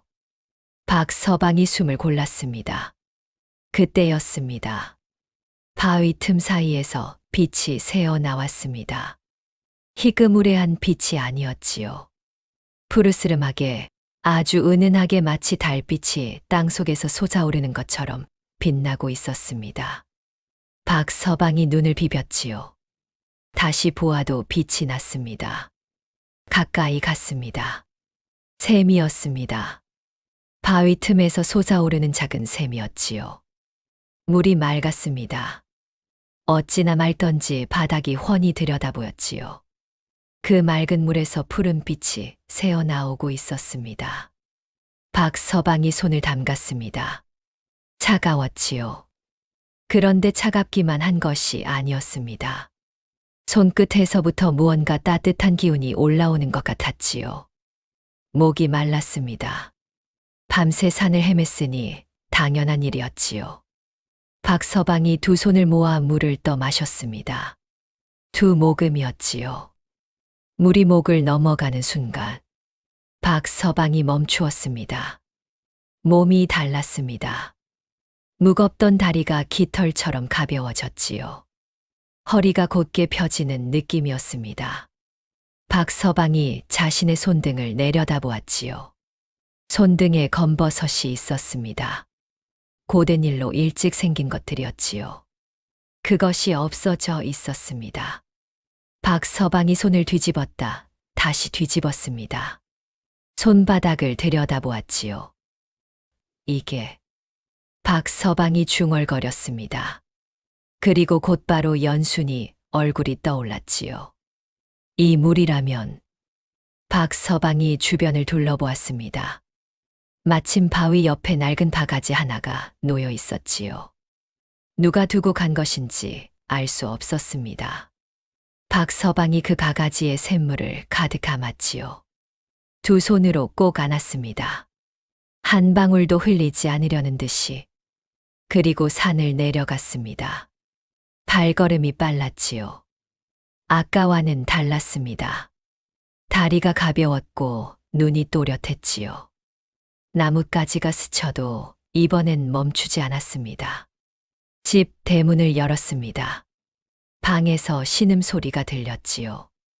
박서방이 달려 들어갔습니다. 여보, 나왔소. 눈 좀 떠봐요. 연순이가 무거운 눈꺼풀을 간신히 열었습니다. 여보, 이거 마셔요. 꼭 낡어요. 박서방이 바가지를 연순이 입에 가져갔습니다. 연순이가 힘겹게 받아 마셨지요. 한 모금, 두 모금, 세 모금. 그리고 잠이 들었습니다. 박서방이 연순이 곁에 앉아 손을 잡았습니다. 뜨겁던 손이 조금씩 식어갔지요. 식은 땀이 말라갔습니다. 얼굴빛이 돌아오기 시작했지요.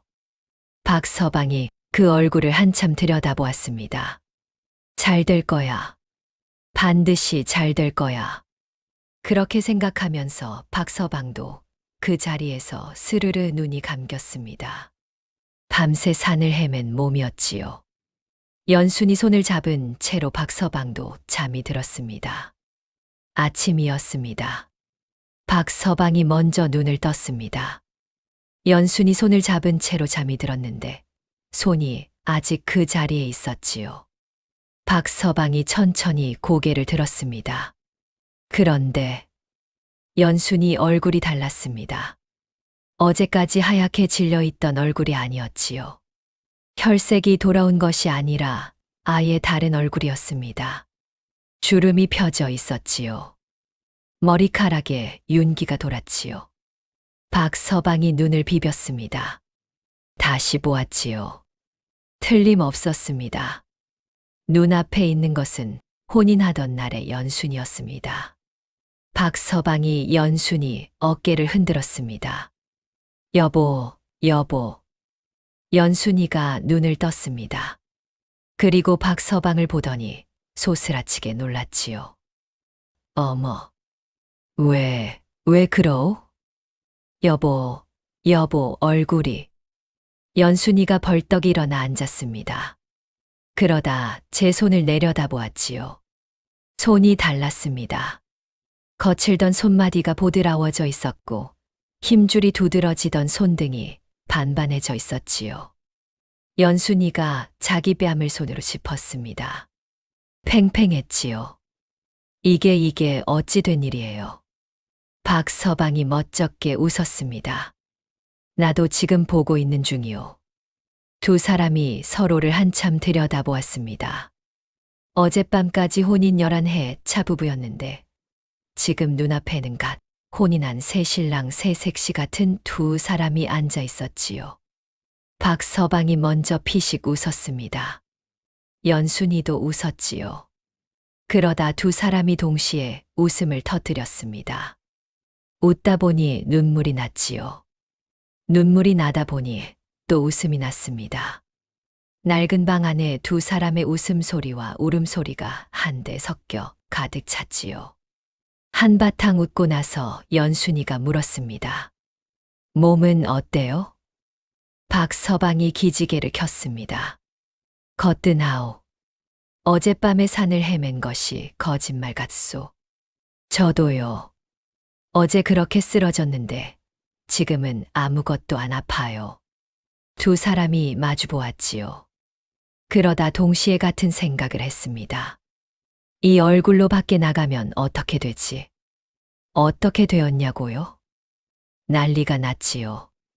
연순이가 아침장을 보러 장터에 나갔습니다. 박서방이 말렸지만 연순이는 고개를 저었지요.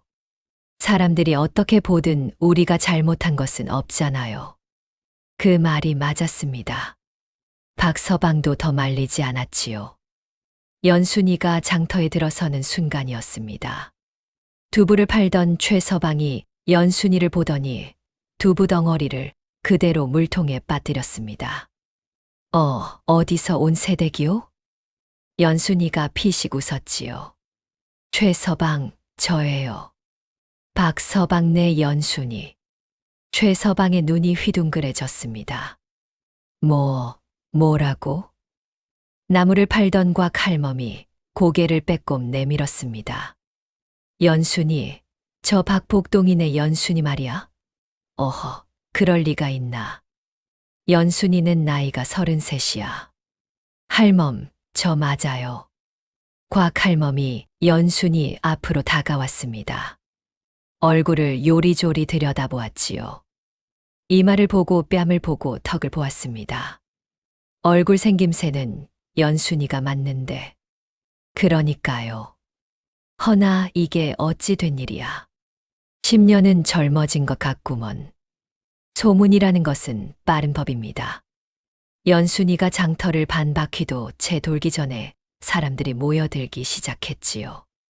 박서방네 연순이가 갑자기 젊어졌다는 말이 입에서 입으로 번졌습니다. 구경꾼이 생겼지요. 그런데 그 중에 문제가 되는 사람이 하나 있었습니다. 장터 어귀에서 소몰이를 하던 이만득이었지요. 이만득은 마을에서 손꼽히는 건달이었습니다. 하는 일도 없이 장터를 어슬렁거리며 여기 기웃 저기 기웃하던 사람이었지요. 이만득이 연순이를 보았습니다. 처음엔 그냥 예쁜 새댁인 줄 알았지요. 이만득이 슬슬 다가갔습니다. 아이고, 어디서 오셨소? 이 고을 사람은 아닌 것 같은데 혹시 이 근방에 혼자 사시오? 연순이가 이만득을 보았습니다. 한심하다는 눈빛이었지요. 만득이, 나예요. 이만득이 멈추었습니다. 예. 박서방네 연순이라고요. 이만득의 얼굴이 순식간에 새하얘졌습니다. 그러더니 뒤를 돌아보았지요.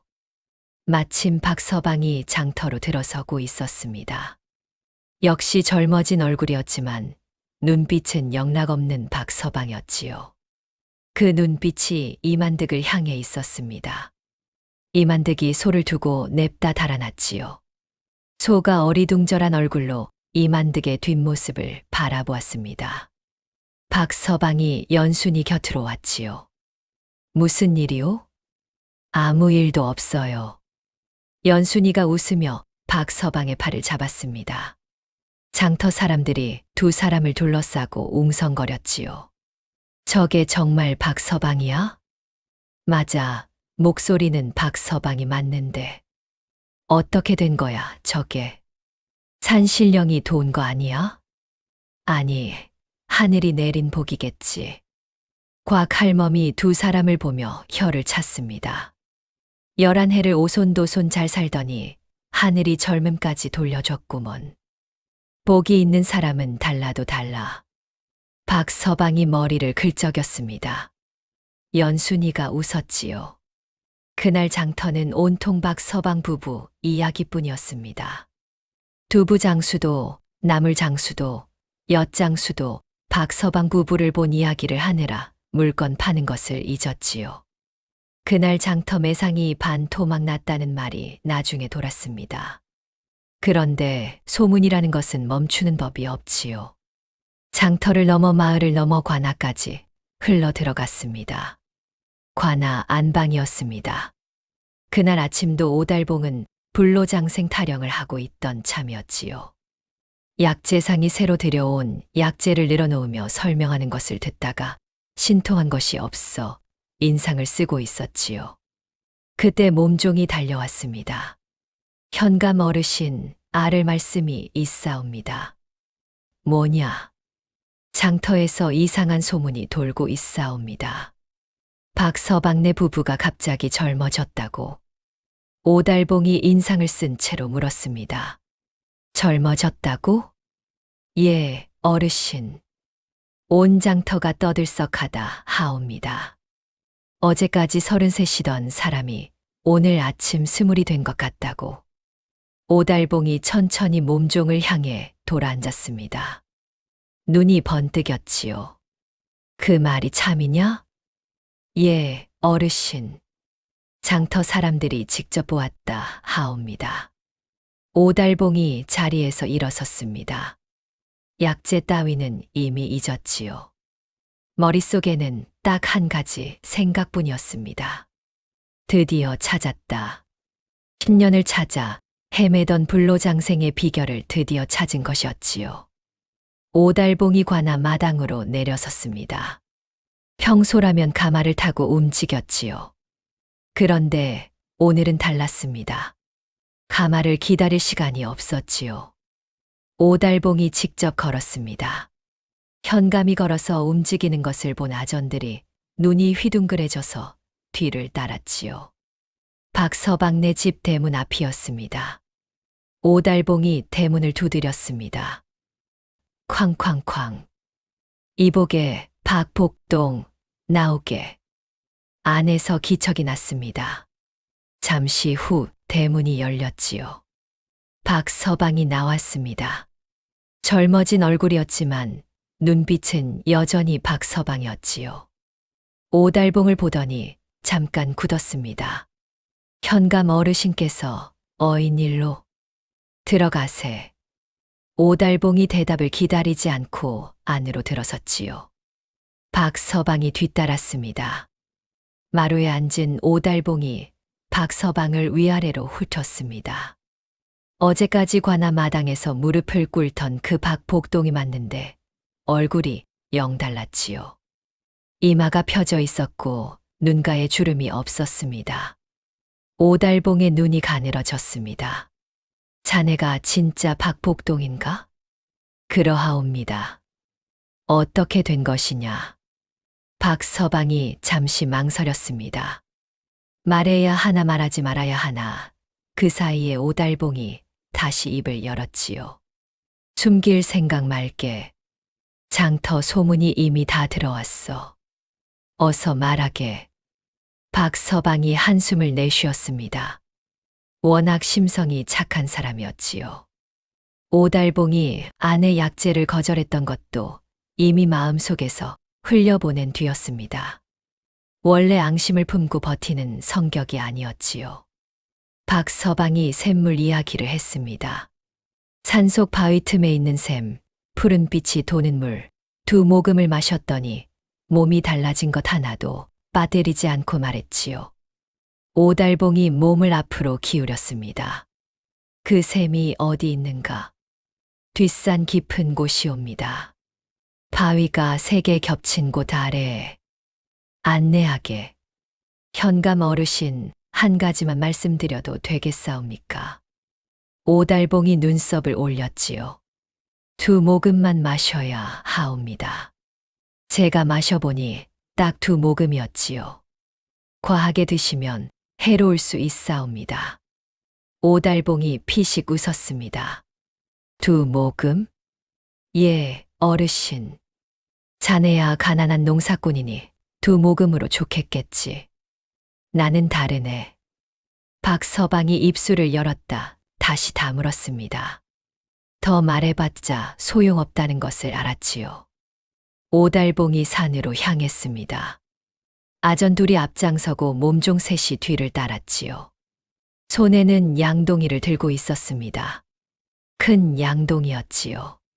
하나가 아니었습니다. 둘이었지요. 박서방이 그 뒤를 따르며 속으로 탄식했습니다. 저걸 다 채우려는 것이구나. 바위 3개가 겹친 곳에 이르렀습니다.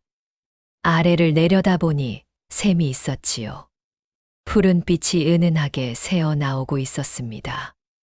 오달봉의 눈이 번뜩였지요. 저것이로구나. 오달봉이 성큼성큼 내려갔습니다. 샘 앞에 쭈그려 앉았지요. 손을 물에 담갔습니다. 차가운 물이었지요. 그리고 물을 퍼 마셨습니다. 한 모금, 두 모금. 박서방이 뒤에서 작게 말했습니다. 어르신, 두 모금이면 충분하옵니다. 조용히 하게. 세 모금, 네 모금. 오달봉이 손을 멈추지 않았습니다. 다섯 모금, 여섯 모금. 첫 번째 양동이가 가득 찼습니다. 오달봉이 자리에서 일어섰지요. 몸이 가벼워지는 것을 느꼈습니다. 허리가 펴지고 다리에 힘이 생겼지요. 손등에 주름이 펴지고 있었습니다. 과연 이것이로구나. 오달봉이 환호성을 질렀습니다. 그러더니 두 번째 양동이를 들고 다시 샘 앞에 쭈그려 앉았지요. 박서방이 한 걸음 앞으로 나섰습니다. 어르신, 이미 충분히 드셨사옵니다. 더 드시면 비키게. 오달봉이 손을 저었지요. 첫 번째 양동이는 몸을 위한 것이었고 두 번째는 영생을 위한 것이네. 이왕 마실 것 제대로 마셔야지. 박서방이 더 말하지 못했습니다. 오달봉이 두 번째 양동이에 물을 채우기 시작했지요. 퍼내고 퍼내고 또 퍼냈습니다. 샘물이 줄어들기 시작했지요. 영롱하던 푸른빛이 점점 흐려졌습니다. 결국 샘 바닥이 드러났지요. 양동이 둘이 가득 찼습니다. 오달봉이 흡족한 얼굴로 양동이를 들여다보았지요. 가자. 관하로 돌아온 오달봉이 안방문을 걸어 잠갔습니다. 몸종도 아전도 들이지 않았지요. 양동이 두 개를 방 한가운데 늘어놓았습니다. 오달봉이 그 앞에 앉았지요. 양동이를 들었습니다. 벌컥벌컥 마셨지요. 그런데 물이 목을 넘어가는 순간 이번에는 달랐습니다. 몸이 가벼워지는 것이 아니었지요. 뭔가 이상한 기운이 목에서부터 올라왔습니다. 오달봉이 멈추었지요. 손을 들여다보았습니다. 손은 그대로였습니다. 아까 젊어진 손 그대로였지요. 몸도 그대로였습니다. 달라진 것이 없었지요. 오달봉이 고개를 갸웃했습니다. 이상하군. 아무 일도 없는 것 같은데. 그러더니 남은 물을 마저 들이켰지요. 벌컥. 양동이를 내려놓았습니다. 한참을 기다렸지요. 몸을 이리 뒤집고 저리 뒤집어 보았습니다. 손을 들여다보고 발을 들여다보았지요. 아무 일도 없었습니다. 오달봉이 허탈하게 웃었습니다. 뭐야, 두 번째는 아무 효험이 없는 건가? 바로 그때였습니다. 오달봉이 헛기침을 한 번 했지요.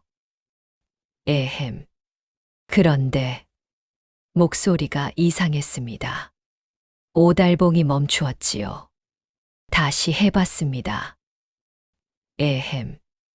높았습니다. 어찌나 높던지 방금 전에 굵직한 현감 목소리가 아니었지요. 가늘고 높고 영락없는 어린아이 목소리였습니다. 오달봉이 자기 목을 손으로 감쌌습니다. 이게 뭐지? 어린아이 목소리였지요. 설마.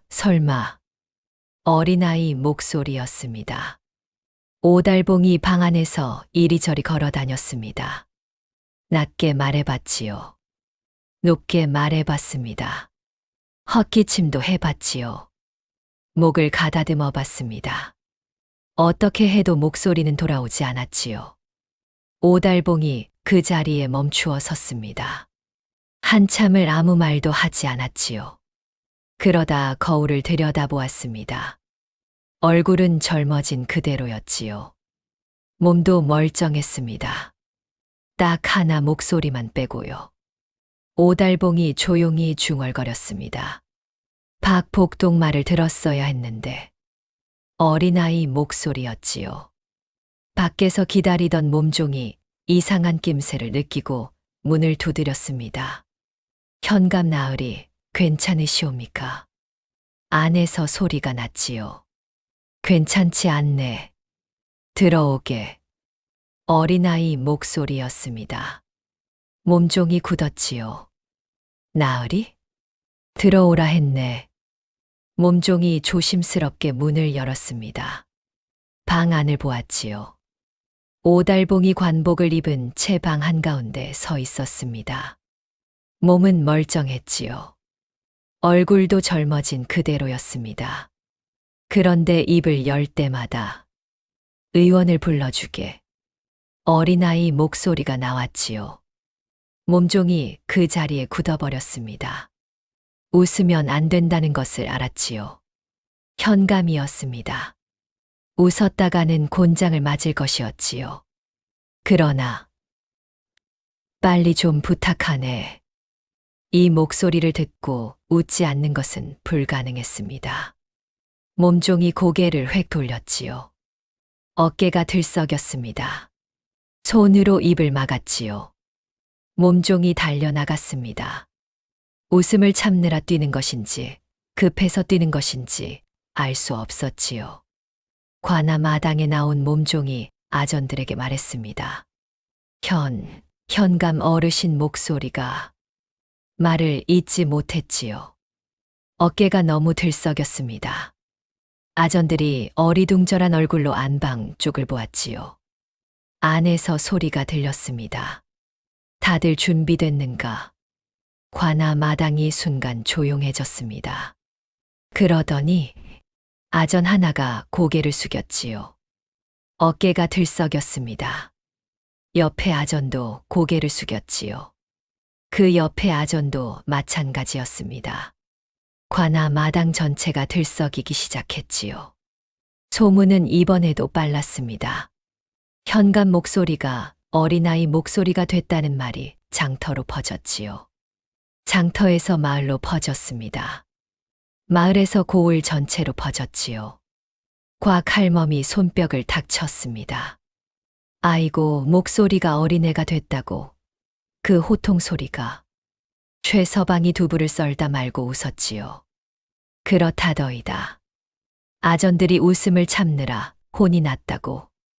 에이, 설마. 직접 들은 사람이 있다니까요. 뭐라고 호통을 치는데 목소리가 이렇게. 최서방이 목소리를 높여 흉내를 냈지요. 당장 무릎 꿇어라. 곽 할멈이 배를 잡았습니다. 아이고, 웃겨라. 저런 벌을 받다니. 장터가 웃음바다가 됐지요. 박서방이 관아에서 돌아오는 길이었습니다. 산에서 내려오는 발걸음이 무거웠지요.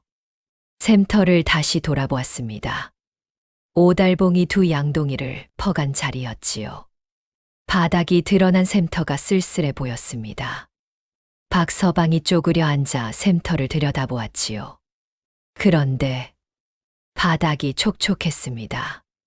박서방이 눈을 비볐지요. 다시 보았습니다. 틀림없었습니다.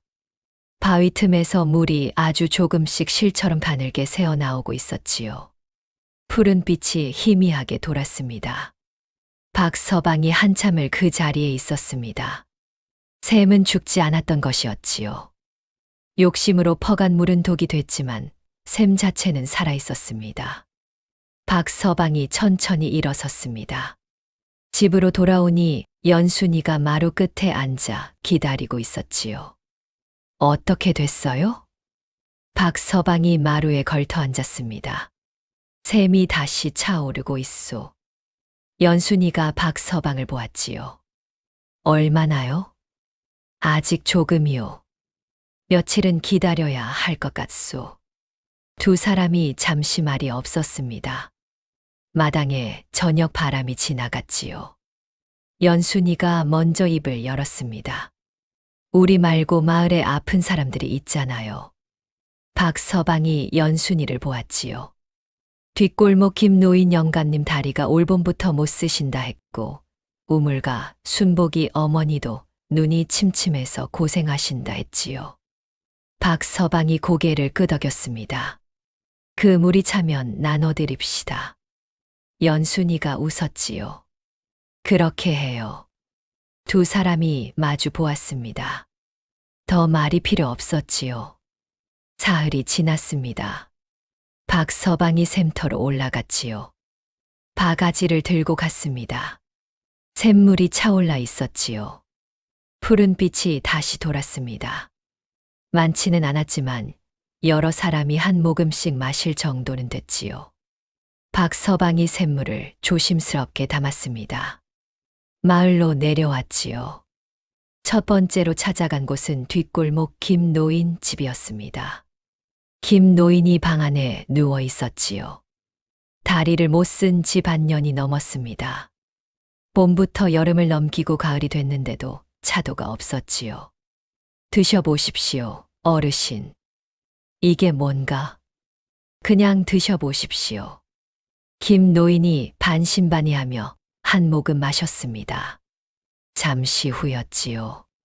김노인이 눈을 껌벅였습니다. 굳어있던 다리에 손을 가져갔지요. 손가락으로 눌러보았습니다. 그러더니 천천히 몸을 일으켜 세웠지요. 다리가 움직였습니다. 김노인이 박서방을 보았습니다. 눈이 젖어들었지요. 이게... 어르신, 조심히 일어나 보십시오. 김노인이 벽을 짚고 천천히 일어섰습니다. 두 발로 섰지요. 반년 만이었습니다. 한 발짝을 옮겼습니다. 또 한 발짝을 옮겼지요. 김노인의 눈에서 눈물이 흘렀습니다. 박서방도 눈이 뜨거워졌지요. 우물가 순복이 어머니도 찾아갔습니다. 눈이 침침해서 배를 짜다 실수를 연발한다던 분이었지요. 한 모금을 드렸습니다. 잠시 후 순복이 어머니가 마당으로 나왔지요. 저기 담장 위에 참새가 앉아 있구먼. 순복이가 어머니 손을 잡았습니다. 어머니, 보여요? 보이다 마다. 새 말이잖니. 순복이가 울음을 터뜨렸지요. 박서방이 그 모습을 보며 돌아섰습니다. 괜히 눈이 따가웠지요. 소문이 또 돌았습니다. 이번에는 달랐지요. 현감이 웃음거리가 됐다는 소문이 아니었습니다. 박서방이 마을 아픈 사람들을 고쳐주고 있다는 소문이었지요. 장터 곽할멈이 최서방에게 말했습니다. 봤소, 김노인 영감님이 오늘 지팡이 없이 걸어 다니시더이다. 그렇다더이다. 박서방이 산에서 물을 가져다 줬다고. 아이고. 곽할멈이 고개를 저었습니다. 현감은 그 물로 목소리를 망쳤는데 박서방은 그 물로 마을을 살리는구먼. 최서방이 두부를 썰며 받았지요. 사람이 다르니 물도 다르게 쓰이는 거 아니겠소. 곽할멈이 손뼉을 탁 쳤습니다. 그 말이 맞아. 똑같은 물인데 욕심쟁이 손에 들어가면 독이 되고 착한 사람 손에 들어가면 약이 되는 거지. 두 사람이 마주 보았지요. 그리고 동시에 고개를 끄덕였습니다. 그 무렵 박서방은 샘터에서 내려오는 길이었습니다. 사흘 전부터 다시 차오르기 시작한 샘물을 마을 아픈 사람들에게 나눠주고 돌아오는 길이었지요. 빈 바가지를 들고 고갯길을 내려오는데 연순이가 마중을 나와 있었습니다. 다 드리고 왔어요? 다 드렸소. 연순이가 박서방 팔을 잡았지요. 두 사람이 나란히 걸었습니다. 해가 기울고 있었습니다. 고을 위로 노을이 길게 깔렸지요. 저 멀리 김노인이 지팡이 없이 마당을 걷고 있었습니다. 순복이 어머니가 처마 밑에 앉아 바느질을 하고 있었지요. 연순이가 말했습니다. 여보. 응. 우리 잘 살았지요? 박서방이 연순이를 보았습니다. 11해였지요. 아이도 없고 재물도 없이 그래도 서로가 있었던 11해였습니다. 가뭄이 들어도 세금에 치여도 둘이 있으니 버텼지요. 박서방이 연순이 손을 잡았습니다. 잘 살았소. 연순이가 웃었지요. 두 사람이 나란히 걸었습니다. 낡은 초가지 불뚝에서 저녁 연기가 피어오르고 있었지요. 오늘도 두 사람의 연기였습니다. 그것으로 충분했지요. 마을 사람들은 나중에 이 이야기를 오래 전했습니다. 젊어지는 샘물 이야기, 목소리가 어린아이가 된 현감 이야기, 그런 이름으로 돌기도 했지요. 그런데 이야기를 전하는 사람마다 끝에 꼭 한마디를 덧붙였습니다. 근데 있잖소, 그 현감 목소리 흉내 한번 내봐요. 그러면 듣던 사람이 꼭 한 번씩 흉내를 냈지요. 당장 무릎 꿇어라. 그때마다 자리가 웃음바다가 됐습니다. 곽할멈이 늘 마지막에 한마디를 보탰지요. 욕심 부리면 절이 되고 나누면 일이 된다. 이보다 더 명백한 이치가 어디 있겠소. 장터에 오후 햇살이 길게 내려앉았지요. 저 멀리 박서방네 초가지 불뚝에서 저녁 연기가 오늘도 피어오르고 있었습니다. 이렇게 해서 오늘의 두 이야기도 끝이 났습니다. 왕과 칠득이 이야기에서는 궁궐 높은 곳에 있던 말도 길목마다 막히면 백성에게 닿지 못한다는 것을 보았고, 복동과 연순이 이야기에서는 고작 샘물 한 모금도 사람 마음을 건드리면 온 마을을 뒤집을 수 있다는 것을 보았지요. 생각해보면 그렇습니다. 큰 일은 늘 큰 소리로만 오는 것이 아니고 작은 일도 늘 작게만 지나가는 것이 아닙니다. 누군가의 말 한마디가 닫힌 문을 열기도 하고 누군가의 작은 욕심이 한 마을을 들썩이게도 하지요. 그러니 사는 일이란 참 우습기도 하고 또 가만히 들여다보면 이상하게 짠하기도 합니다. 오늘 이야기가 잠시나마 웃음 한 조각, 마음 한숨 덜어가는 시간이 되었으면 좋겠습니다. 함께 해주셔서 감사합니다. 다음 이야기에서도 또 유쾌하고 따뜻한 옛 이야기로 찾아뵙겠습니다.